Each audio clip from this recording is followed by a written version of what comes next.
Hey guys, today I'll show you a sci-fi mystery film named Silo, aka Wool, Season 1. Spoilers ahead, watch out and take care. The drama is set in a distant future when Earth starts to be filled with poisonous gas for unknown reasons, making the surface inhabitable for humans. As a result, mankind pooled its top scientific resources to construct an apocalypse bunker deep underground. This bunker, called Silo, has been around for a long time, having sheltered several generations of humans with over 10,000 inhabitants. Thus, for most of the Silo's inhabitants, their understanding of the outside world is based solely on hearsay or what they've learned from textbooks. However, everyone is told and firmly believes that they cannot go outside or they will be poisoned. Within the Apocalypse Silo, there exists an independent management system and hierarchy, such as the highest ruler, the sheriff, technicians, operators, and so on. There are also some unique policies to control the population, such as a lottery system for having children. One day, Sheriff Becker and his wife, Allison, were lucky enough to win. They were given the opportunity to conceive a baby within a year, a dream they had long cherished. Everyone blessed the lucky couple. While they were eating, an old woman, a fortune teller, approached them offering fertility advice, but Becker didn't like her due to her bad smell and thought she was a fraud. As per the regulations, the doctor removed Allison's contraceptive device that was for birth control. It turned out this was their third time winning the pregnancy lottery, but the previous 2 times they had been unsuccessful in getting a baby. Once home, they eagerly set about trying to conceive. At work, Allison's boss approached her. She had posted an article on the forum about how to recover deleted files without her boss's permission. Allison justified herself, saying that if everyone learned this skill, it would reduce their workload. The boss appreciated her intentions, but told her he had deleted the post and warned her to be careful next time. Back home, Becker also complained to Allison, saying she needed to follow the rules. Allison, however, thought there were too many rules in the silo, referring to the apocalypse bunker. Half a year passed quickly and the couple had still not conceived. However, they were not discouraged, knowing they still had time to keep trying. The next day was Freedom Day, an important holiday. The mayor was to give a speech, and Becker, as usual, enhanced defensive and fire safety measures. The mayor glanced at the big screen and noted that the cameras outside had been getting less clear over the past few months. Becker comforted the mayor, explaining that the longer the interval between camera cleanings, the better they were managing things. The simple reason being that going outside was the only way to clean the cameras. If the cameras were blurry, it meant no one wanted to risk going outside and potentially dying. Therefore, there was another rule to encourage people to voluntarily go outside. The fortune teller found Allison again, offering her fertility consultation services. As Allison had not been able to conceive, she decided to ask for her advice. They began discussing Freedom Day, which in reality was the day when the police had suppressed a rebellion. The rebels had tried to rush to the top level, intending to open the hatch and let all the poisonous gas enter in a bid for mutual destruction. The fortune teller turned on the faucet, creating some noise to prevent eavesdropping. She then asked Allison whether she had ever pondered what used to be on the now empty servers or what was recorded in the books that had been burned. Her implication was that the Justice Department had pinned the crime of erasing history on the rebels when the law enforcers were actually the real culprits. Shocked at this treasonous talk, Allison was about to leave when the fortune teller continued, saying that because Allison was a nonconformist, they would never allow her to get pregnant. Upon returning home, Allison relayed the conversation to Becker, who naturally didn't believe it and planned to send the mental health team to visit the fortune teller. On this day, a mechanic named George submitted a maintenance request. No one was available to go, so the task was assigned to Allison. She prepared to set off, needing to find a hotel to stay overnight before she could visit George's home the next day. It was evident from this how vast the silo was, comparable to a city. As a result, the couple couldn't do their baby-making homework tonight and had to do it now. While speaking, Allison had already undressed Becker in his office, and their muscle-wrestling noises could be heard by everyone. The next day, Allison arrived at George's house. It turned out George had read Allison's article on how to recover deleted files and had printed it out before it was deleted. He wanted to meet Allison personally, so he submitted a maintenance request. To avoid others taking the order, he purposely chose Freedom Day, knowing that her sheriff husband would be busy and couldn't look after Allison, thus giving her time to work. As expected, Allison received the task. It's further revealed that a year ago, someone had given George a historical artifact, a computer hard drive. When he he connected and checked it, there was nothing on it, but the memory showed a lot of usage. He had tried to recover the data using Allison's method, but it was unsuccessful, so he wanted Allison to try and see if she could recover the data. It should be noted that privately possessing historical artifacts that predate the silo is strictly forbidden and is a serious crime. This hard drive was over 100 years old. Driven by curiosity, Allison tried to operate it, and indeed she found hidden files, the blueprints of the silo. Allison knew the significance of the hard drive and advised George to bury it and not to mention it to anyone. Meanwhile, the mayor was giving her Freedom Day speech. She praised the ancestors for their bravery in quelling the rebellion and restoring peace, urging everyone to cherish such peace. The mayor's speech was met with thunderous applause. People released sky lanterns and sang the national anthem. When Allison returned home that night, she deviated from her usual passion, claiming she was too tired after climbing many floors, and went to sleep filled with worries. The next day, Allison returned to George's place, saying she wanted to see all the contents. One of them was a video of people leaving the silo. The sky was blue, and there were flocks of birds flying in the sky. It didn't seem like an uninhabitable environment. The hard drive had been in existence for over 140 years, preserving the scenes of people going out. This meant that the silo was already established 140 years prior. A year passed, and Allison hadn't become pregnant. Becker visited Allison at her workplace, only to find her absent. Returning home, he found Allison sweating profusely. Allison said that they had been deceived. It's not that they couldn't conceive, but that they were not allowed to. Becker was surprised and asked her why. Allison replied that she just removed her contraceptive device. In a panic, Becker ran off to seek help from a doctor. Allison took this opportunity to run to the dining hall and proclaimed the government's falsities, shouting that she wanted to go out. Everyone looked at her in awe as if she was mentally ill. According to the rule, anyone who voiced their desire to leave the silo must do so the following day, after spending a night in jail. That evening, both the mayor and Becker were puzzled by Allison's sudden change. They subsequently investigated the fortune teller and George, but found nothing. George had hidden the hard drive in a secret location, and it wasn't found by the police. The mayor decided to open the top-level rooms for visitors. Since it hadn't been open for a long time, she expected many people would come to see it. In jail that night, Allison secretly told Becker that the outside world was filled with bird song and fragrant flowers. The images on the screen were fake, and all people living underground had been manipulated. However, Becker pointed to the screen showing a few people who had gone out and collapsed, saying everyone who went out didn't survive. Allison said if she went out and felt that she could survive, she would clean the camera lens. If it was truly an environment full of poisonous gas, she wouldn't clean it and would signal him in this way. The next day, Allison put on a specially made protective suit. After Becker tearfully performed some routine tasks, Allison resolutely walked out. Almost everyone was in front of the screen, witnessing every move of Allison. After going out, Allison went back to the camera and started cleaning it. Everyone applauded for her success, but from the screen, no birds could be seen. Becker observed her in worry. Allison took a few steps, then her steps became staggered and she finally collapsed, no longer moving. It seemed the outside world was still inhospitable. The scene fast-forwards to 2 years later. Becker's deputy, Marnes, handed Becker a file about George. George had been transferred to the mechanical department last year, and now he was dead, likely somewhere on the 120th floor.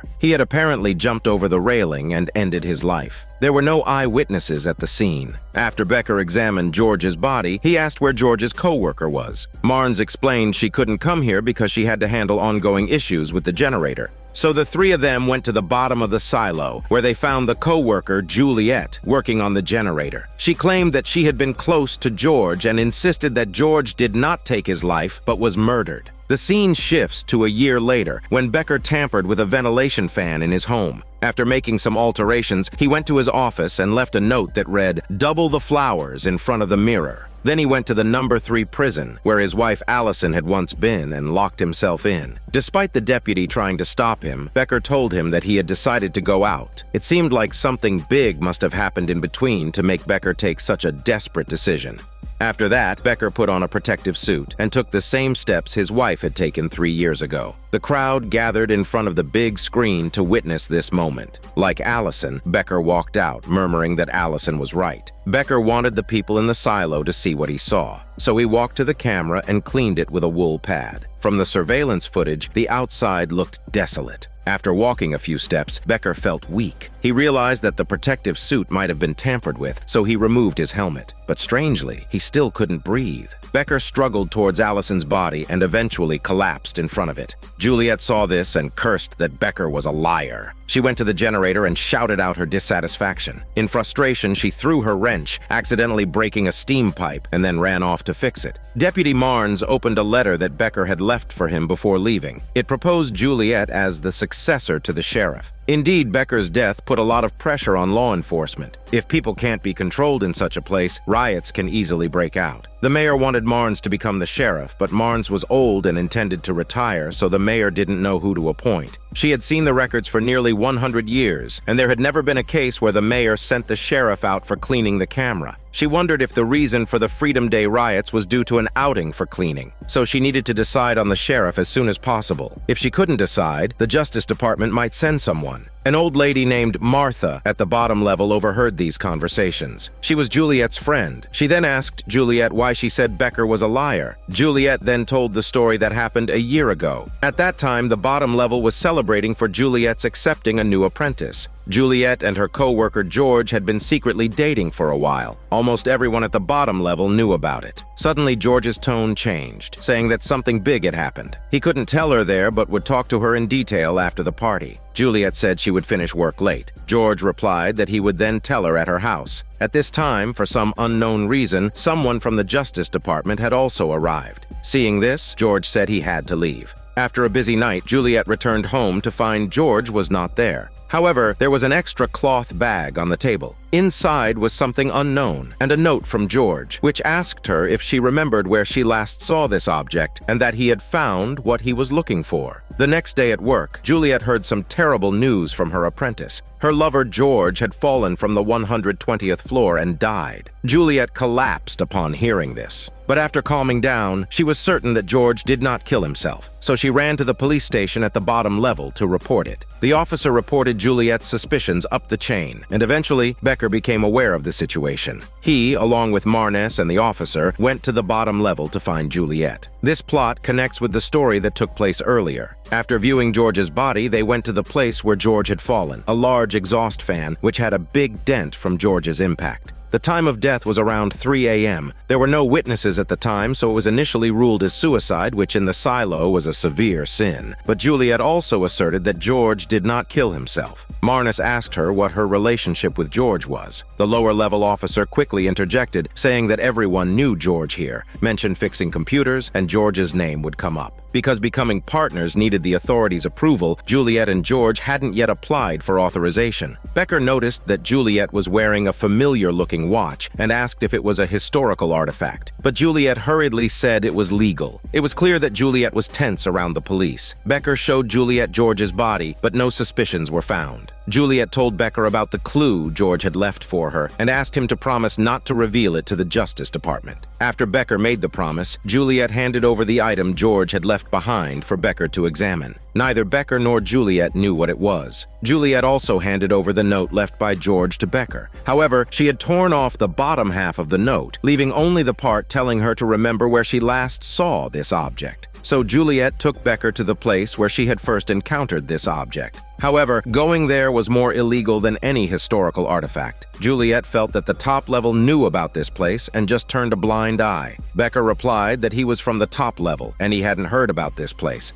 The two walked up to a dirt wall marked "Do Not Proceed." Juliet tore off the warning sign, revealing a large hole. Inside was a deep tunnel. The murals on the walls of the tunnel had been there since before the rebellion, and no one knew who painted them. After climbing down a long vertical ladder, they arrived at a vast space. This place was an excavation site, full of the remnants of massive excavation machines used for the silo. Anything of value had been stripped away, leaving the husks discarded here, then sealed with cement. Juliet led Becker further down to explore. They walked all the way to what looked like a temporary base. Juliet threw the strange object onto a table, saying that she first saw it here. At that time, it was in a box. The box also contained many historical artifacts, including a camera, but the two didn't recognize it and didn't know what it was. They had to wonder why George asked Juliet to come here. After examining the area, Juliet noticed that the spool had been full of thread before, but now there was only a little left. She seemed to think of something and walked to a corner and felt around. She really found a thread. The two followed the thread forward, and at the end was another cloth bag. Inside were the hard drive that George and Allison had worked on, and the printed instructions on how to recover deleted files. The back was full of notes. Becker recognized them as Allison's handwriting. Upon hearing this, Juliet said his wife knew George too, and asked him if he met George before. Becker said he had met him once. Juliet then remembered that when she saw the body, Becker had been paying attention to George's wrist. It turned out that when Becker had searched George's place before, he had seen George wearing the same watch. Now it was on Juliet's wrist, so Becker had guessed early on that the two were lovers. Becker decided to tell the Justice Department the investigation results, that George's death was indeed an accident. Upon hearing this, Juliet said that George hid this thing because he wanted to tell them the truth. He must not have killed himself. But the thing in front of them was an important historical artifact. It threatened the order of the silo. As the sheriff, Becker must perform his duty. Therefore, he decided to burn the hard drive. In the end, Becker promised Juliet that he would continue to investigate George's death, but Juliet must keep a low profile to avoid causing any additional disturbances. Once there is an answer, he will signal to Juliet. After all, one is at the top level and one is at the bottom level, and it's not easy for them to meet. The scene shifts back to the present time. The reason why Juliet called Becker a liar was because before his death, Becker broke his promise and did not leave any message for her. She took out the bottom half of the note written by George, which said that he had found what he was looking for. She didn't show this to Becker, because George had said that what he found was more dangerous than any historical artifact. Juliet was afraid that she would be sent out for cleaning just for knowing it, so she hid this part. The scene shifted. The mayor and Marnes were still discussing the candidate for the new sheriff. The Justice Department nominated a few, but none caught the mayor's eye. She then lamented that Becker should have recommended a successor before he died. Marnes said he did indeed recommend someone, and it was Juliet. The note Becker left behind even stated that if Juliet declined the position, at least his badge should be given to her. The mayor decided to set out to visit Juliet and take a walk through the silo to get a sense of public sentiment. Juliet returned to the site of the excavating machine wreckage, where she recalled something George once said. When she had discovered many ropes here and asked him what they were for, George had replied that they could take him where he wanted to go. George had been looking for a door. He had seen the blueprints of this place on the hard drive. There was a short tunnel at the bottom level, and at the end of it was a door. But even George didn't know what was behind the door. Now, the bottom level of the silo wasn't the very bottom. The very bottom was filled with water, the depth of which was unknown. The door was possibly underwater, but nobody in the silo knew how to swim. Out of concern, Juliet could only persuade George not to do anything foolish. But now that George was dead, she was certain he had found the door underwater. So Juliet tied the rope to the beam where she had found the hard drive and climbed down. But when she descended, she found only a deep pool below. She couldn't see anything else, let alone the door. Juliet returned empty-handed and hid in a corner, drinking and reminiscing about George. She had to wonder what George had discovered after all. When Juliet woke up the next day, her good friend Shirley woke her up. As she asked why Juliet was hungover, a sudden and intense vibration shook the place. Juliet knew something was wrong. The generator had malfunctioned. She ran to the generator as fast as she could and saw her apprentice preparing to go in for repairs. Juliet pulled him out and sternly said, "Only she can fix the generator." The apprentice was about to explain something, but Juliet slapped him before he could. After the slap, she realized she was wrong, but there was no time to dwell on it. The generator needed fixing. Once the generator was repaired, Juliet told the head of the mechanics department that they must shut down the generator for a thorough repair. Since the establishment of the silo, the generator has never stopped. Many of its impellers have already deformed. If it continues to run, it will only cause more damage, and ultimately, the generator rotor will completely shatter, leaving the people of the silo in darkness and unable to survive. Therefore, they should shut down the generator for an hour and use the backup power to repair the damaged impeller. But shutting down the generator had many negative outcomes, and the head didn't dare to make such a decision easily.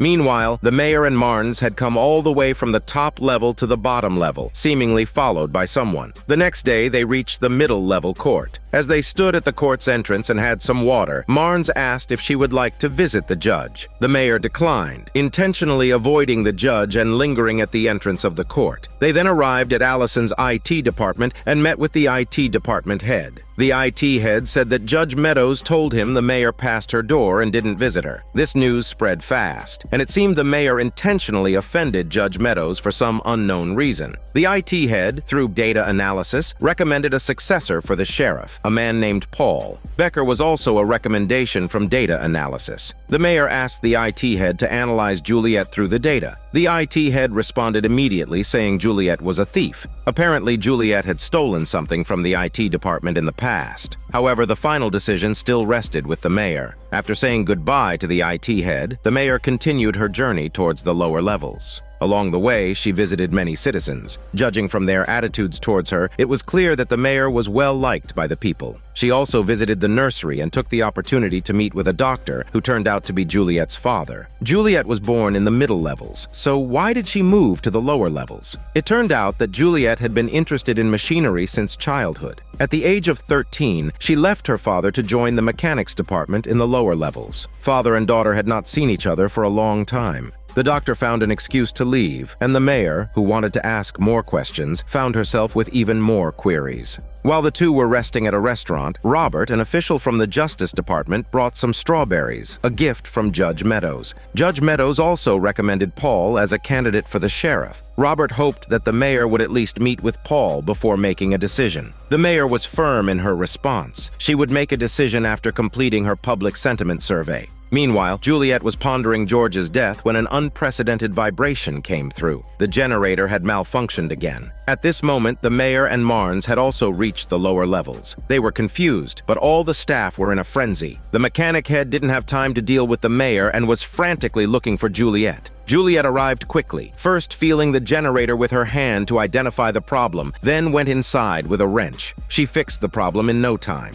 After the situation stabilized, the mayor went to see her old friend, Martha. They hadn't seen each other in many years. The mayor knew that Martha would eavesdrop on her, but she turned a blind eye to it. After roughly understanding Juliet from Martha, the mayor met Juliet herself. The mayor told her that Becker nominated her as a candidate for the sheriff. Without thinking, Juliet refused outright, reasoning that the profession of sheriff has nothing to do with her. Plus, the generator needed her more. The mayor didn't force Juliet, she just gave her the badge left by Becker and then left. When people in the lower levels heard that Juliet was asked to be the sheriff, they joked that she must have bribed the mayor secretly. The lower-level officer noticed that there were words engraved on the back of the badge. After reading them, Juliet chased after the departing mayor, saying that she was willing to be the sheriff, but on one condition: she must fix the generator. If the rotor shattered, they all died. After hearing Juliet's explanation, the mayor realized it was a serious problem. She decided to shut down the generator at 10 o'clock that night, activate the backup power, and notify the public of this. Shirley had drawn a diagram to explain the principle of the generator. The principle of the steam turbine is to convert steam into kinetic energy, which requires high-pressure, high-temperature steam. Their steam source comes from a mysterious pipe at the bottom of the silo. The pipe was naturally built by their ancestors, but no one knows where the steam comes from. The steam continuously feeds the gas turbine and has not stopped for over 100 years, which is indeed strange. The ancestors also considered that there might be a possibility of shutting down the generator. So at the entrance of the pipe, they built a buffer room and a valve. If the generator is to be stopped, the valve needs to be closed first, so that the buffer room can buffer some steam. It is estimated that it can withstand less than half an hour. If the generator cannot be repaired within half an hour, the buffer room will explode due to overpressure. To save time, the mechanic head decided to first close 50% of the valve and close it completely after identifying the specific damaged impeller. The half-hour countdown began at that moment. At exactly 10 o'clock in the evening, the head ordered the backup power to be activated. There was a detail here. A fleeting image of a blue sky was seen, indicating that the screen of the silo had been tampered with.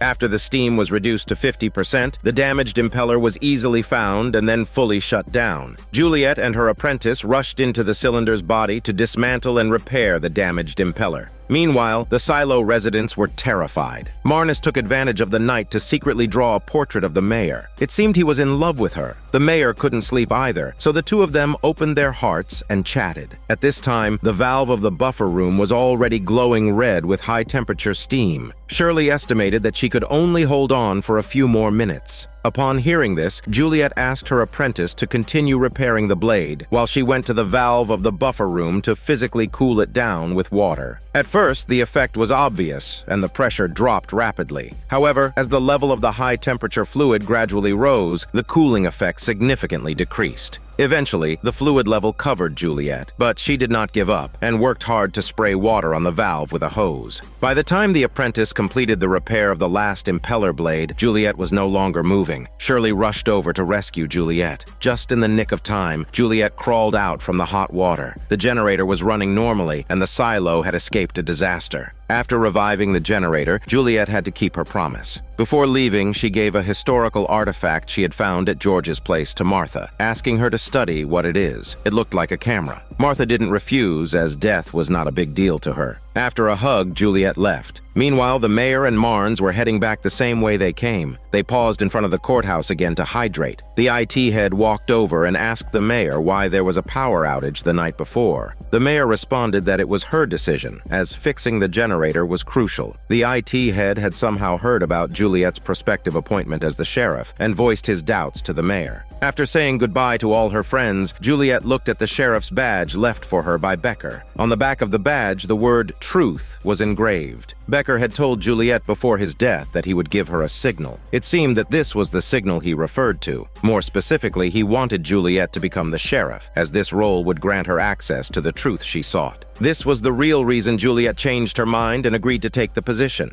The scene then shifts to the mayor, who had just signed Juliet's appointment order. She planned to take a bath and then catch up with Marnus, but as soon as she entered the bathroom, there was silence. Marnes broke down the door to find the mayor on the floor convulsing, her mouth covered in blood. It seemed like she had been poisoned, likely by some middle-tier officials. As Juliet was appointed as the new sheriff and was on her way to the top level, she was called into the mayor's office. The mayor had been found dead in her own bathroom. Although Juliet had not formally sworn in as the sheriff, she was called over. Marnes was complaining to the IT head and Robert that the mayor's death was undoubtedly a murder. Someone took advantage of the power outage when the two were out and poisoned the mayor's water with a tasteless rat poison. He had seen this type of poison in previous cases, so he decided to ask the Justice Department for a list of major suspects to investigate. Robert agreed to provide a list, but hoped that Marnes would keep it secret. The IT head summoned Juliet. According to the convention, if the mayor dies unexpectedly, he would become the acting mayor. He believed the situation was urgent and that it was necessary to inform Juliet of this event.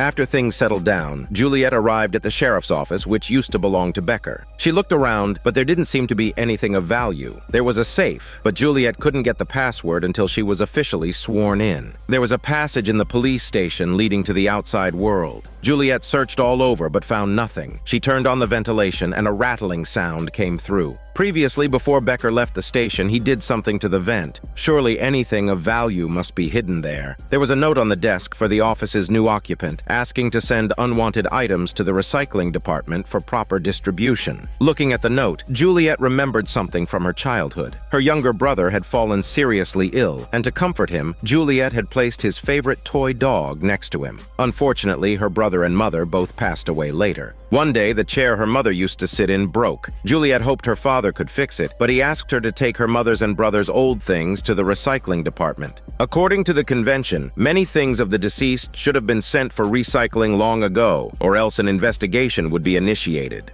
The amount of stuff was overwhelming, but her doctor father had to go to the clinic, so Juliet had to take them herself. After much struggle, Juliet finally delivered the items to the recycling department. Seeing her plight, the staff allowed her to pick a few items to keep as mementos. Juliet chose to keep her brother's toy dog. On her way home, she planned to fry an egg for her dinner, having walked all day. Suddenly, she remembered the broken chair. Juliet fetched some simple tools and attempted to fix it herself. Luckily, her father came home and found the nearly burnt egg. He quickly took it off the heat, accidentally burning his hand in the process. He scolded Juliet a bit and told her that the chair couldn't be fixed. Juliet placed the fixed chair in position, saying she had to take her mother's and brother's belongings down by herself, which she shouldn't have had to do alone. Then she locked herself in her room and started crying while holding her brother's toy dog. Thinking about all of this, Juliet fell asleep. The IT head came to visit Juliet, hearing the loud sound of the ventilation fan. He suggested that Juliet should get it repaired, but she said she could handle it. After being sworn in, Juliet became the new sheriff and immediately opened the sheriff's safe. To her disappointment, it contained nothing valuable. What Juliet wanted most were George's files to discover his truth. She believed that Becker must have hidden the files somewhere. A subordinate handed over the only file left by Becker to Juliet. However, George's file wasn't inside. A note fell out from it, saying to double the flowers in front of the mirror. At the same time, a subordinate called Juliet, saying that someone reported an assault involving Deputy Marnes. When Juliet arrived and inquired about the situation, she discovered that he was conducting an investigation into the murder of the mayor. Marnes was holding a man who had sold fake alcohol a year ago. Juliet thought he should do the investigation secretly, so she pulled him into a restaurant to calm him down. Marnes retorted that he had been a cop for 30 years, and she didn't need to teach him how to do. He was also curious as to why Juliet suddenly decided to become sheriff. Juliet explained about Becker's message and showed him Becker's badge. She hoped that Marnes would help her investigate the truth about George's death. In exchange, Juliet would help Marnes investigate the mayor's death. The two continued to investigate the list of criminals provided by the Justice Department. They initially planned to investigate a woman, but they learned from her husband, Patrick, that she had been dead for a year. She had died on a slope outside. Marnes told Patrick that the moment his wife met him, she was walking towards death. This angered Patrick enough to throw a punch. Back at the office, Juliet told Marnes that she wanted to find out the truth about George's death as soon as possible. Then she could return to the mechanical department. Marnes suggested that Juliet check the recycling department to see if she could find anything left behind by Becker. On the way, Juliet remembered her past. One day, while her father was out, she packed up some things and took her toy dog with her, heading to the lower mechanical department. She passed by the hospital, sighing before continuing her journey. She arrived at Martha's place. Juliet forged a letter of recommendation from her father and successfully found work in the mechanical department. There were 12 recycling stations in the silo, each with a different timetable. Every so often, a pile of items would drop down. Here, a batch would fall every 5 minutes. It was exhausting work, so only those who had made mistakes were assigned here. Useful items were taken away for repair in the next room, while useless ones were thrown into the incinerator. Martha had a list of original parts. If found, they could be sent directly to her.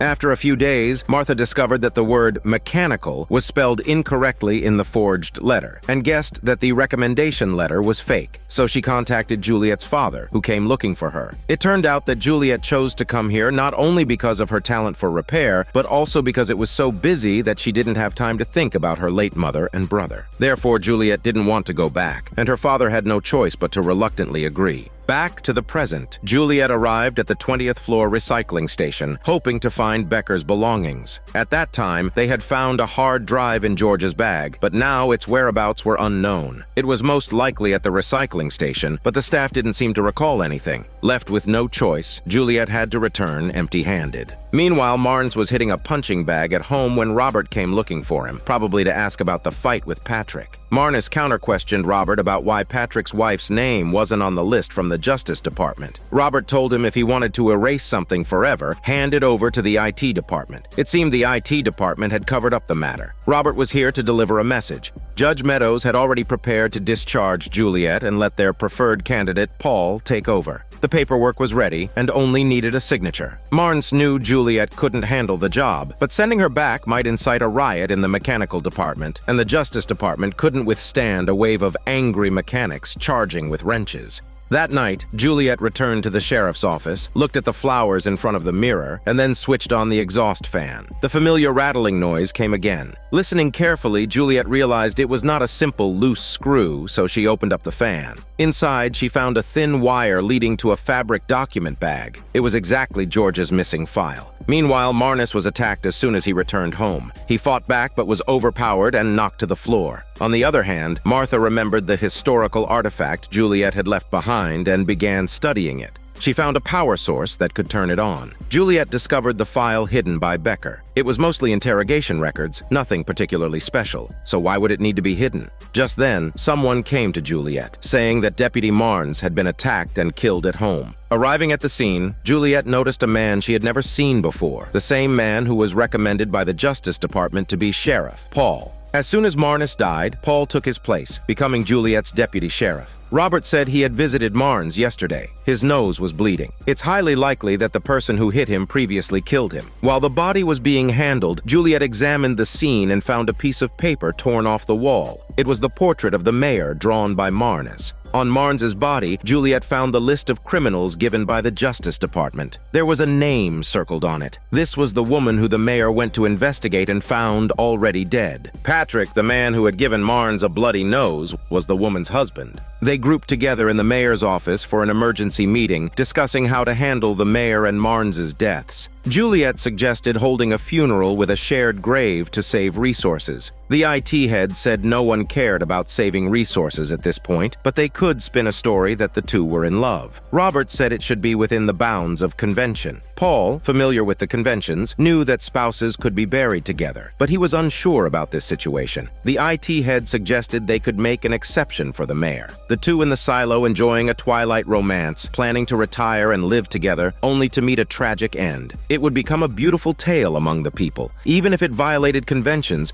it would be widely discussed as a forbidden love. As long as the public didn't consider it a murder, it would be easier to handle. At the same time, they could hold a running race to commemorate the mayor, which would likely distract the public from questioning their deaths. The funeral was held promptly. The IT head, acting as temporary mayor, delivered a short prayer. Only a portion of the populace attended. Out of the total silo population of more than 10,000 people, each attendee took a bite of an apple and tossed it into the grave, a custom they had established. After the ceremony, Juliet found that the lower-level officer had come to visit her. He brought her a can of golden corn, showing he understood the complexity of the recent events. He pledged his unconditional support to Juliet. Juliet intended to investigate Marnes's death, and her assistant advised her to take Paul along, since Paul was familiar with the conventions and could keep Juliet from making a mistake. Following the list of criminals, they started their investigation and found a man who had served time in prison for theft and was now released. The man said he knew why they were looking for him, but he was not the killer. He was on the 62nd floor last night, and there were people who could vouch for him. Juliet noticed the man's trembling fingers and immediately dismissed him as a suspect. His unsteady gait suggested he could never have been a match for Marnes. As it was nearly noon, Juliet let Paul go home to see his family or take a break, and planned to continue the investigation in the afternoon. After Paul left, Juliet went to Patrick's old house and knocked on the door, calling out for Patrick. Finding the house empty, she realized that only Patrick's wife's name was on the list, but his wife was already dead, so Patrick should have been the only resident. Using the pin of her police badge, Juliet easily unlocked the door.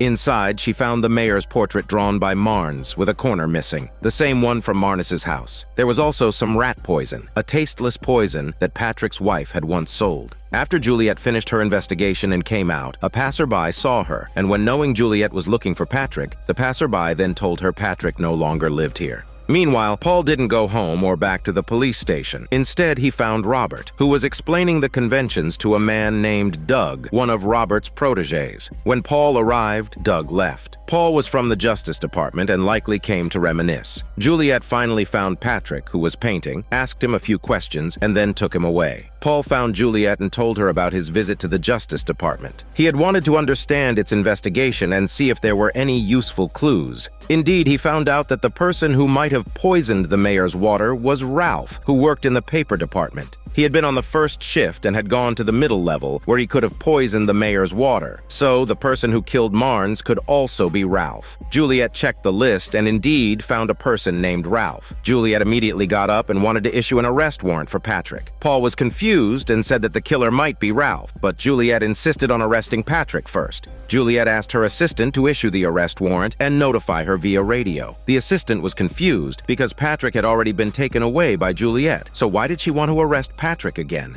Juliet explained to her that this was obviously a way to distract her and waste her time investigating Ralph, while at the same time they were looking for a scapegoat for Marnes's murder. She believed that the scapegoat was already prepared by them. Remembering that painting was in Patrick's house, the assistant wondered if the scapegoat was Patrick. But she was puzzled that once an arrest warrant was issued, the Justice Department would immediately send someone to arrest Patrick. Juliet said time was of the essence, and she needed to go now. Sure enough, as Juliet predicted, the Justice Department sent Doug to arrest Patrick. Meanwhile, the race was about to begin. Doug came to Patrick's door and started knocking. Juliet appeared, asking if he was looking for Patrick. She told him that it took the housing department a long time to find out that his wife had died last year. So 6 months ago, they arranged for him to move into a single room. However, the list of Marnes's suspects from the Justice Department still marked this house as Patrick's wife's. It seemed like the Justice Department hasn't had time to update the database. So she challenged him if Patrick wasn't living here, why would the mayor's portrait be left here? It turned out the killer of Marnes was Doug, who indeed wanted to frame Patrick as the murderer by placing the portrait there. Upon hearing this, Doug ran away. Juliet started chasing Doug. They ran all the way down. At this moment, the runners from the race blocked the road as they were running uphill. When Juliet caught up, they began to wrestle their muscles. Doug tried to throw Juliet over the edge. Juliet grabbed the railing, hanging by a thread. She planned to use the knife in her pocket but lost her grip and it fell. She saw an opportunity and broke one of Doug's fingers. Doug took advantage of this and ran away for his shitty life. At this point, someone found Juliet and helped her up. When she got back, Paul asked her why she didn't take him along. Juliet's excuse was that she just went to check it out and didn't expect a fight.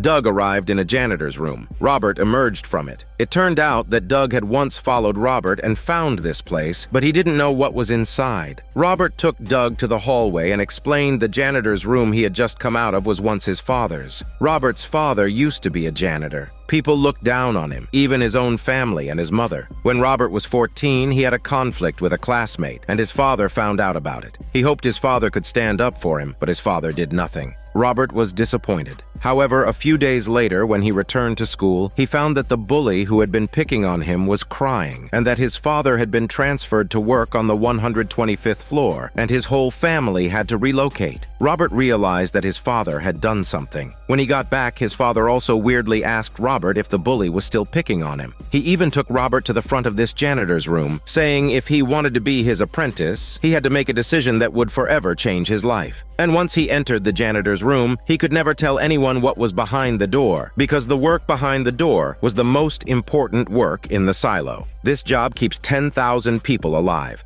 Robert then told Doug that he had messed up twice, once with George and this time with Patrick, indicating that the person who killed George was also Doug. Robert's tone changed, saying that he himself had messed up more and he hoped Doug could serve and protect the people of the silo. But in the next second, Robert pushed Doug down, sending him to meet Satan. Thus, the case was settled by Judge Meadows, with Doug killing the mayor and Marnes, and after his crimes were exposed, Doug killed himself out of fear of punishment. Although Doug is dead, his motive for murder remains unclear. Once things settled down, Juliet's assistant decided to transfer her position to a place closer to her family. She always had the feeling of being watched here. Juliet, because of her outstanding performance, had the IT head wanting to assist her as much as possible. The IT head, Bernard, asked what Juliet needed. Juliet said she wanted to take a 2-day leave to revisit the mechanical department. Before leaving, she passed by a restaurant and saw a man observing the stars outside. The man was the system analyst. Of course, people in the silo didn't know what the bright, twinkling things in the sky were, having never ventured out. After a long observation, the analyst noticed a pattern. These lights seemed to be following a circular orbit repeatedly, connecting many stars to form many W shapes. The screen on the upper level was much clearer than the bottom level, where nothing could be seen. Juliet made her way down and returned to the mechanical department. She talked to Martha about the bright lights in the sky. Her friend wasn't sure what they were either. She returned Juliet's knife to her and was aware of all the events that had occurred. Juliet asked if the historical artifact had been investigated. Martha pulled out a magnifying glass for Juliet to see. It seemed to be a map with a red dot marked on it, but it wasn't clear. Juliet asked if they had any larger magnifying glass. In the past, Juliet's mother had made a larger magnifying glass, but it was destroyed by the Justice Department. This brings up two mysteries in the convention. The first rule in the convention is that the vertical movement of the silo must not be mechanized. Simply put, no elevators. The second rule in the convention is that one cannot have a magnifying glass that magnifies beyond a certain limit. No one knows why these rules exist now. Juliet decided to bait the upper level to investigate George's death. She returned to the excavation Marthan and took out something George had left for her, a small duck toy that looked like an ammunition clip. Then, taking advantage of the absence of others, she secretly hid the duck toy in Doug's house. When the police thoroughly searched Doug's house, it was naturally found by Juliet. Why did she do this? In Juliet's reasoning, Robert killed Doug to silence him. If the Justice Department interfered, Juliet wouldn't be able to continue her investigation. However, if a historical artifact was found in Doug's house, it would be a different story.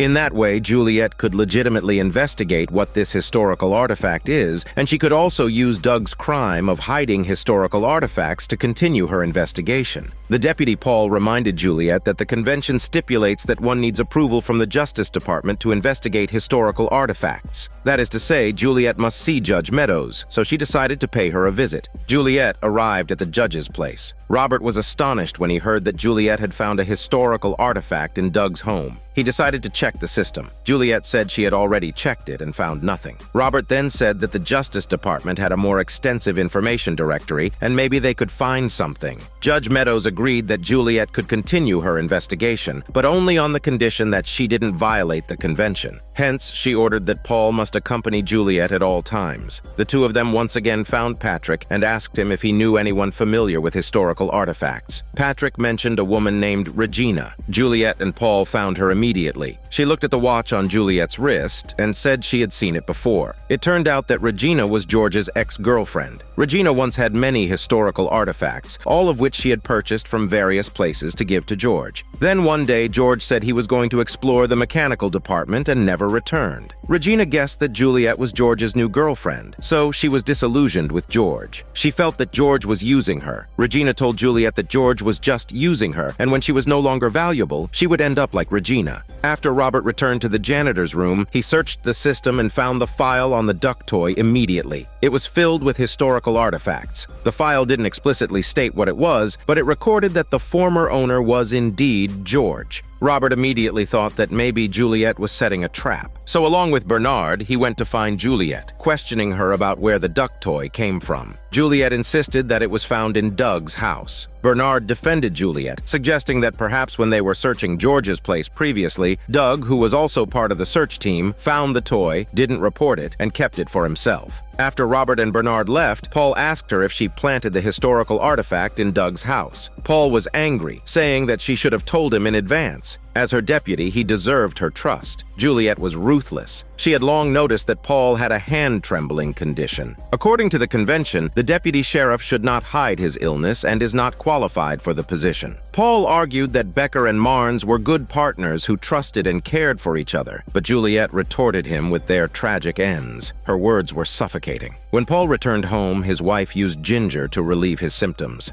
In the quiet of the night, Juliet sought out Regina again, asking her if she had sold out George to the Justice Department. In response, Regina quickly turned on an electric fan to create some noise. She said that one night, she woke up and saw a man standing in front of her who forced her to expose all those possessing historical artifacts. If she didn't comply, he would harm her friends and family. He watched her around the clock, even knowing who she spoke to throughout the day. For this reason, she installed a soundproof device in her house, but she wasn't sure if it was effective. The implication was that Regina had indeed betrayed George, but Regina stated that George's death was because he didn't hand over a hard drive, which she had procured for him. She did not know what the hard drive contained. In exchange, George gave Regina a cherished item his mother had left him. The item was still hidden in the house and hadn't been found by the Justice Department. Regina pulled out the wrapped item from beneath a cushion. When Juliet returned home, she unwrapped it to find a children's picture book, Amazing Adventures. The book bore the name of the fortune teller, the same elder as shown at the beginning who was supposed to provide fertility advice to Allison. The book's content was mind-blowing. It was filled with forests, seashells, various animals, and grand scenes that Juliet couldn't comprehend because she had never seen them before. She was utterly shocked by its content. The scene shifted to Juliet appearing on a surveillance screen. It turned out the judiciary was secretly monitoring many locations. Many flowers were visible on the screen, which suggested that the surveillance camera was located in front of a mirror. This was why Becker left a note before leaving, instructing to double the flowers in front of the mirror to prevent surveillance. Strangely, a flower vase was present before, but now the flowers were laid horizontally. The next day, Paul received a message from the maintenance department, which should have been sent earlier, but Juliet hadn't checked. The maintenance department reported accidentally breaking Juliet's flower vase and taking it for repair. Another message arrived. Bernard, the IT head and also the acting mayor, wanted to meet with Juliet. Hearing this, Juliet requested to reschedule as she was busy and headed to the hospital to visit the fortune teller. Ever since the fortune teller met with Allison had gone outside. It was clear that the old lady had said something to Allison, so the judiciary concocted a trumped-up charge to confine her to a mental hospital. When Juliet saw the fortune teller, she seemed a bit dazed, likely due to medication. Juliet wanted to take her outside for fresh air, but the nurse refused, saying that without permission from the judiciary, she couldn't let Juliet take her away. Juliet had no choice but to leave. Upon her return, she found the police station in chaos due to a mass brawl that had broken out among the lower levels. Paul was desperately calling for Juliet over the walkie-talkie, but she was unresponsive. Juliet realized that because she was too focused on George's affairs, she hadn't been attentive to other matters. She apologized to Paul and explained why she was investigating George. This was the first time Juliet had opened up to Paul, and she promised to meet with Bernard the next day. In the evening at the restaurant, Juliet met the same man again who observed the stars last time. It turned out he was a system analyst in the IT department. The two gazed at the stars outside, and Juliet felt a sense of familiarity, as if she had seen them somewhere before. The analyst said that once he saw a bright light moving across the sky before disappearing. Could it be a shooting star? Juliet was frightened and rushed back to continue flipping through the children's picture book. She realized that she had seen these bright spots in the book before. They were called stars, and their shape was exactly the same as the ones the analyst had described. The following day, Juliet met with Bernard as planned. It turned out that Bernard felt that Judge Meadows might restrict his powers and hoped that Juliet would team up with him to uncover the truth before Judge Meadows could get rid of them both. Immediately after, Juliet found the judge. She was on sick leave, resting at home. Juliet hoped that Meadows could give her the authority to investigate the fortune teller. Naturally, Meadows disagreed and whispered to Juliet that she couldn't do it. She was in tears, as if someone was forcing her. Robert was monitoring everything. When he found out that Juliet had been to see the fortune teller, he checked the surveillance footage, but the camera was blocked by flowers, making it impossible to see clearly. Robert was angry and prompted his team to adjust the camera's position, wondering how long those flowers had been there. That night, Juliet found her father, who worked at the hospital. She hoped her father could help her get the fortune teller out of her room just for a few hours so she could ask her a few questions. Her father agreed to help. He easily entered the old lady's room and, when no one was looking, wheeled her into the nursery. He gave her a shot of a reverse tranquilizer. Suddenly, she started convulsing. Juliet thought of her younger brother and the scene when he was sick. Her father was there at the time, and she had helped measure his pulse. A wave of emotion washed over her. Finally, with the joint efforts of father and daughter, the fortune teller stabilized. The scene shifts to Robert entering the janitor's room, which turns out to be the surveillance room, monitoring the entire silo. But they've lost track of Juliet. Juliet's father was aware of the surveillance, which is why he specifically chose the unmonitored nursery. After a casual chat, the old lady regains consciousness. Seeing Juliet's father, she becomes angry, saying that it's him who pretended to remove their contraceptives, but in reality didn't want them to get pregnant. Juliet asks her father to leave, then pulls out a children's book to show the old lady. This book was a gift from the fortune teller to George's mother, and later passed on to George. George traded the book for a hard drive. It turns out the fortune teller was part of a rebellion organization called the Flame Keepers. Now the Flame Keepers are almost eradicated by the Justice Department. Both George's mother and Juliet's mother were members of the Flame Keepers. George's mother was helping Juliet's mother with a magnification device. The old lady is shocked to learn that they allowed Juliet's mother to have a child. With the nurse's rounds approaching, Juliet exits, pushing the wheelchair, questioning her father why he didn't actually remove their contraceptives. Her father explained that the Justice Department ordered him to do so to prevent hereditary diseases. There were no such diseases, of course. The father had doubted it, but ultimately compromised, knowing he was no match for those in power. Finally, the cleaning room's monitor displays Juliet. Robert and his team watch as Juliet pushes the fortune teller back into her room. The lady takes one last look at the picture book and tells Juliet to hide it well. Suddenly, she notices that the flowers in front of the mirror are gone. Therefore, their every move is now under surveillance. The lady recalls that before she woke up, it seemed that Becker had visited and placed a bottle of flowers in front of the mirror. The nurses then kept refreshing the flowers. Juliet walks over to inspect, then remembers the note Becker left for her. It suddenly dawns on her that they are being watched through the mirror. Juliet lowers her voice and asks what else Becker did while he was there. The lady says Becker spent most of the time fixing the ventilation duct. Juliet covers the mirror with a cloth. Robert orders everyone to stay silent and listen carefully. Juliet opens the ventilation duct and pulls out a cloth package. Inside is the hard drive. Meanwhile, Robert dispatched a team to Juliet's ward. Juliet, aware of their intentions, prepared to retreat. The lady grabbed Juliet's hand, saying that she was now a member of the Flame Keepers.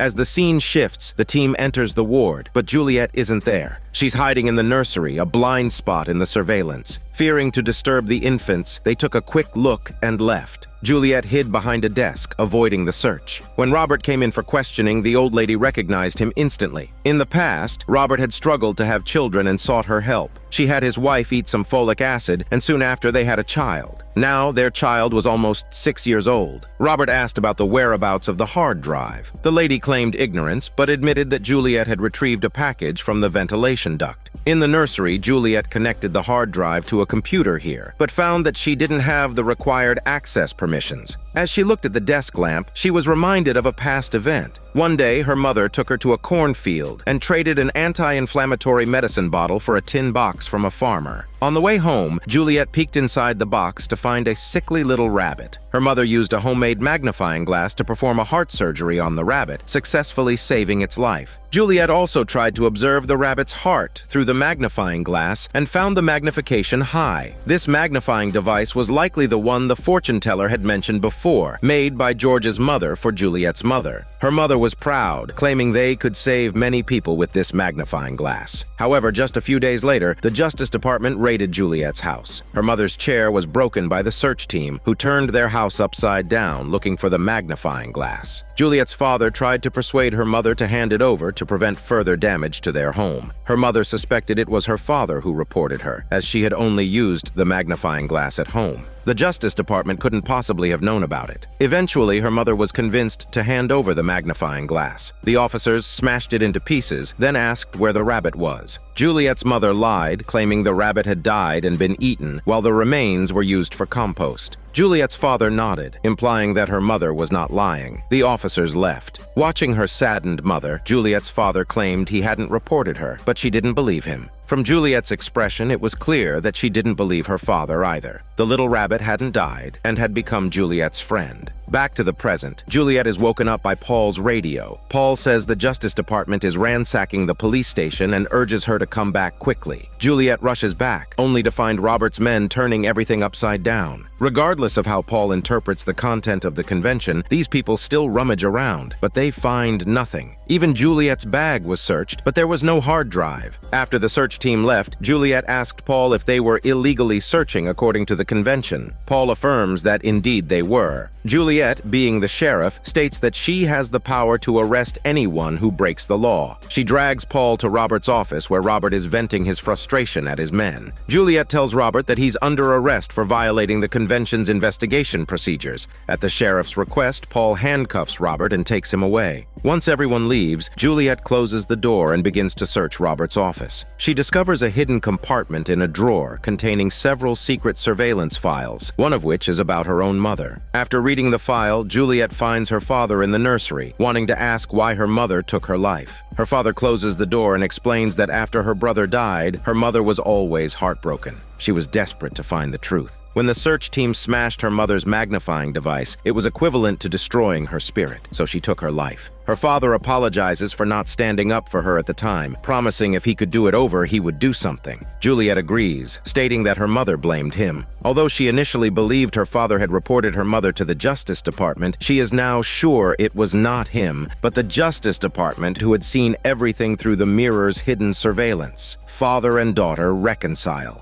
At this moment, a nurse comes in and says the maintenance department wants to check the ventilation duct. Juliet asks her father if he made the appointment, but he knows nothing about it. Juliet realizes the Justice Department knows this place is a blind spot in surveillance, so they've sent someone to install a monitor. Juliet retrieves her hidden hard drive from a baby crib. At present, only her friend Martha can crack the hard drive. She asks her father to send an email to Martha, saying she'll be there around 6 o'clock and then leaves, planning to go find Martha. However, she discovers halfway that the Justice Department has set up checkpoints. Clearly, they're trying to capture her. Juliet has no choice but to turn back and think of another plan. Meanwhile, Robert, in his jail cell, orders a cup of coffee and a walkie-talkie. It seems he's preparing to shake things up. After a busy day, Paul arrives home and, due to his tremor, shatters the dinner plate. His wife shares a rumor that's been circulating. Many believe Juliet is organizing a rebellion. She urges him to be careful not to get dragged into it. Paul hastily reassures her, saying he'll be fine.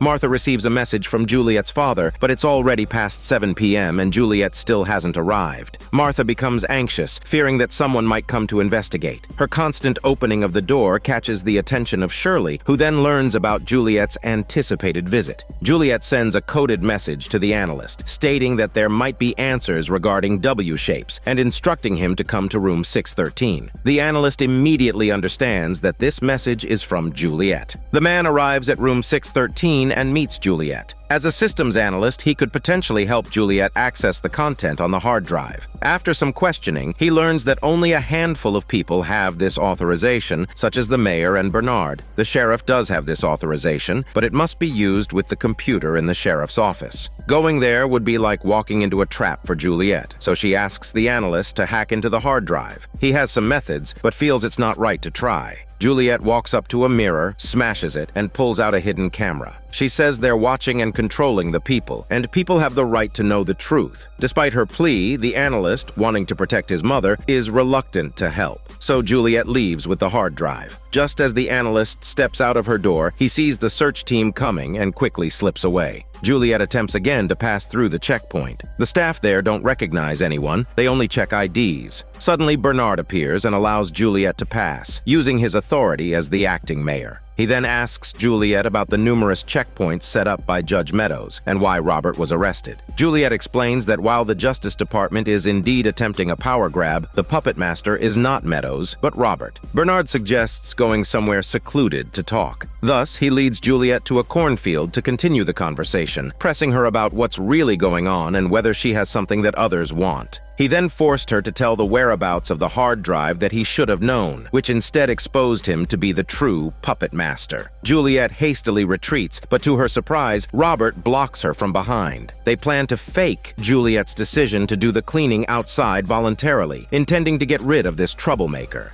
While they're talking, a group starts to surround Juliet. Juliet fights back, but she's soon outnumbered by the well-equipped men. Despite her efforts, she's quickly subdued. As Juliet is pinned to the ground, she recalls her childhood. Her father took her to commemorate her deceased mother. Juliet was angry, asking why her mother's sisters and friends didn't come to pay respect. Her father explained if her mother had died of a heart disease, they would have come, but her mother had killed herself, which was a grave sin in the silo. Juliet deemed them all cowards and stormed off, releasing a rabbit into the wild. Back to reality, Robert finds the hard drive in Juliet's bag. The scene shifts to Martha calculating the time and realizing that Juliet should have arrived. She wondered if something happened to Juliet. Paul hurries over. Juliet insists that she never said she wanted to go outside the silo and they were framing her. Paul reassures her that according to the convention, she has the right to a hearing before the Justice Department. But Juliet mocks him. Robert then lands a punch in Juliet's stomach. After taking a few steps upward, Juliet manages to shake off Robert and his men and leaps off the building. Beneath her is a passageway. It's quite high but not fatal. As the search team rushes to the scene, Juliet struggles to her feet and flees. She vanishes without a trace. Robert suspects that Paul might have secretly helped Juliet, but Paul is just as confused. The team searches the entire floor but cannot find Juliet. Robert gathers all the surveillance personnel and they review the footage for an entire day, but they don't find anything.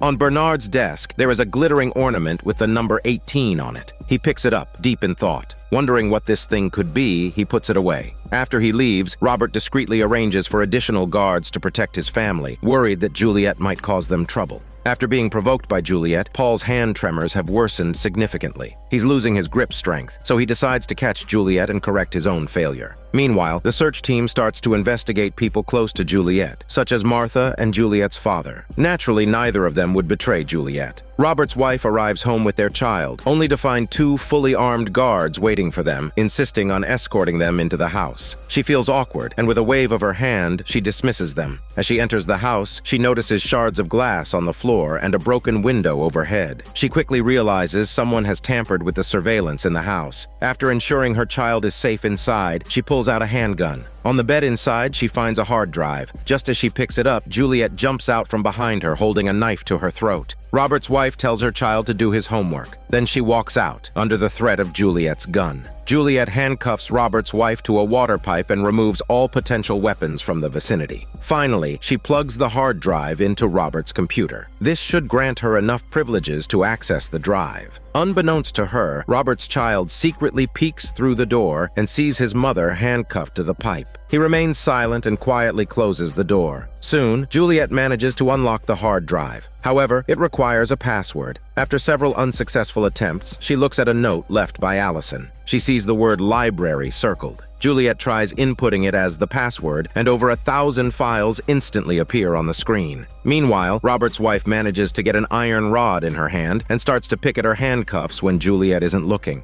Paul returns to the police station, attempting to investigate Juliet's residence. However, he finds that the place has been turned upside down by the Justice Department, who refuse to let him participate in the investigation and kick him out. Once they finish their investigation and leave, Paul sneaks in. He finds a large hole behind a mirror, but can't seem to find anything else. He figures that if there had been anything, the Justice Department would have found it. Suddenly, he remembers that Juliet used to hide her duck toy in the bathroom cabinet. Going there to check, Paul notices the seal doesn't seem very secure. He tears it off and, sure enough, finds something inside. It's the children's picture book. Robert learns that the previous day, Juliet had a messenger deliver a message to the analyst. After receiving the message, the analyst went to Juliet's apartment. No one knows what they discussed, as Juliet had turned on the faucet, muffling their conversation from surveillance. Robert brings the analyst in for questioning. Frightened, he quickly spills everything, even mentioning that there seems to be a number 18 on the hard drive. Upon hearing this, Bernard is alerted as he remembers the ornament with the number 18.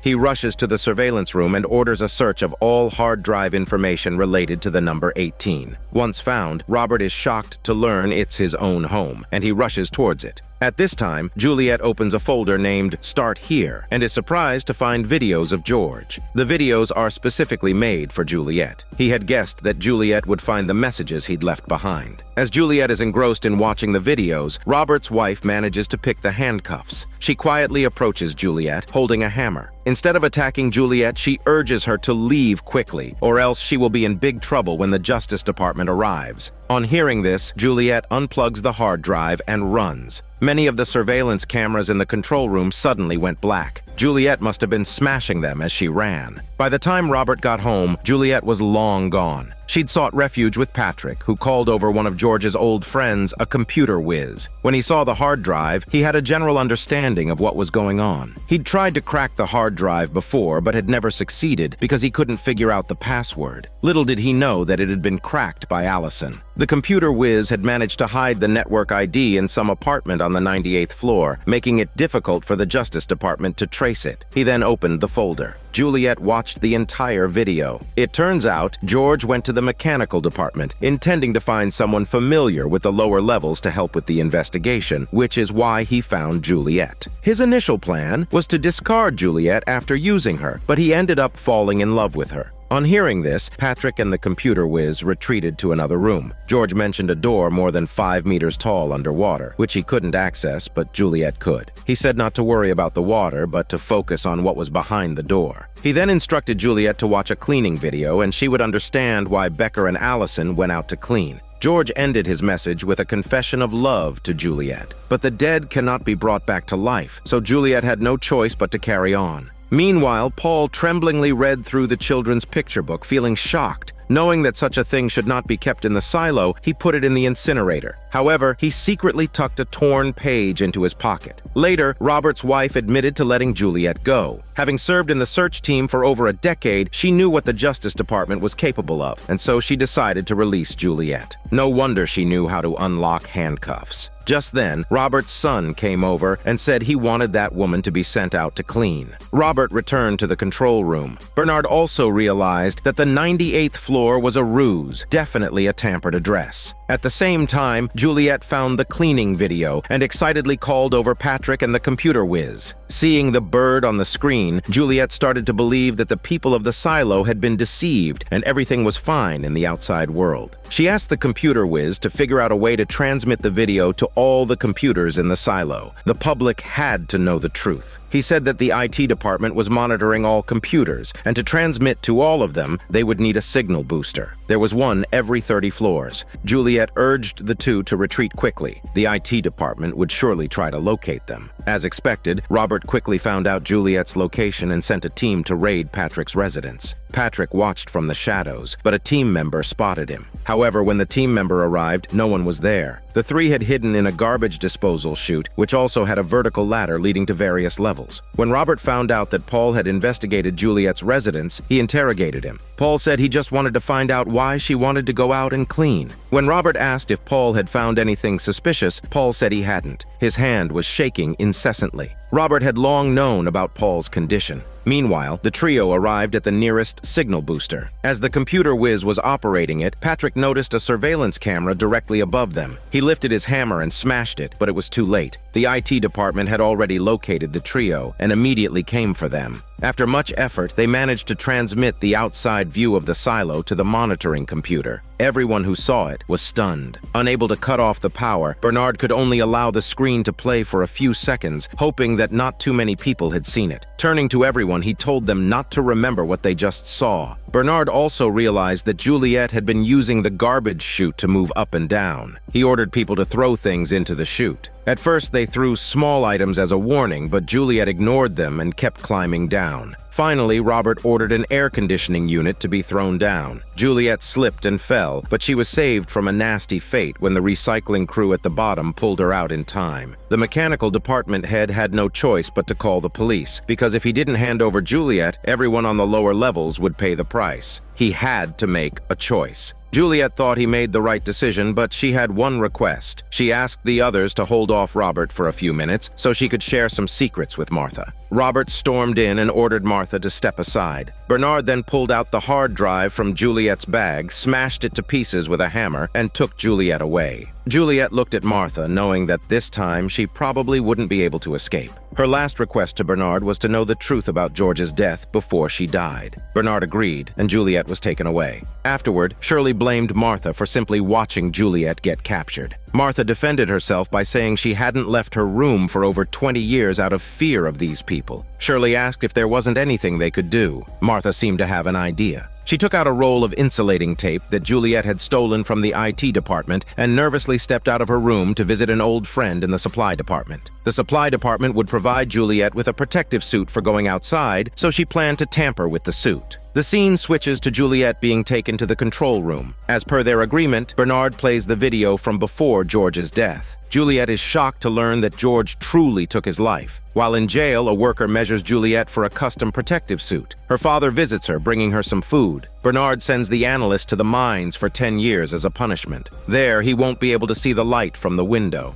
After Juliet's father leaves, Shirley visits and brings Juliet a box of meatballs. Juliet is taken aback, but Shirley gives Juliet a look and says she must finish this box. Juliet understands. After Shirley leaves, she takes a piece of paper from the meatball box when the camera isn't looking. The note reassures her that she would be okay, and they loved her. Paul tells his wife that Robert knows about his trembling hands but hasn't fired him. However, he feels uneasy. Paul's wife comforts him with a hug. The next day, Bernard visited Juliet in her prison cell. He confessed that he was not pleased with the current situation. He felt pressured, expressing his daily desire to resign, yet he felt unable to do so. Every day he felt threatened by many people, including Juliet, who jeopardized the safety of the silo. He felt compelled to take measures. Juliet argued that the images shown on the screens were lies. If life was possible outside, why couldn't the public know about it? Also, she questioned about the giant metal door at the bottom of the silo, which George had discovered. Why wasn't the public informed about it? Bernard shook his head, mentioning that the founders had left them with too many mysteries. He then prompted Juliet to prepare for her cleaning duty outside. Juliet responded that she didn't know how to clean the cameras. Finally, after giving Juliet Becker's police badge, Bernard left. Back in his office, Bernard removed the magnetic tape from the hard drive. Meanwhile, Juliet had already donned her protective suit. The insulating tape that was wrapped around Juliet was carefully prepared after Martha had made arrangements with the supply department. This suit was certainly sealed very well against poisonous gas. After Bernard completed some routine procedures, Juliet put on her helmet and walked towards the hatch. Upon reaching the airlock, she was sprayed with disinfectant gas according to protocol. There's a theory that the gas in this area is actually the poisonous one. If that's the case, Juliet's tape should have provided some protection. With that, Juliet stepped outside. What she saw was the same as what was shown on the hard drive, a world filled with greenery. However, the people in the silo just saw a desolate wasteland on their screens. Surprisingly, Juliet chose not to clean the camera, which completely confounded Bernard and Robert. Instead, Juliet remembered the scene when Robert and Allison went outside. Even if the camera was cleaned, the image shown to the public would still be fake. So what would be the point of cleaning it? Therefore, she resisted the urge to clean and continued walking.